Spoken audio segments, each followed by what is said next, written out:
another Animoji unboxing, which is the lost package that I initially thought it was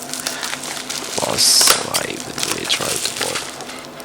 the alternatives, which is the universal remote that was dedicated for certain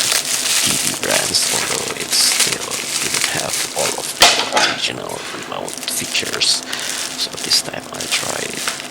to unbox the remote that was dedicated for certain brands as well,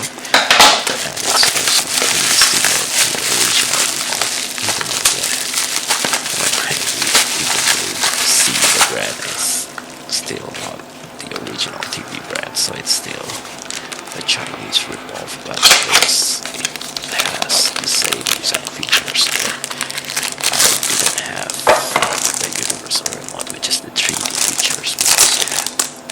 this feature is the one that was missing from the newer smart TV, because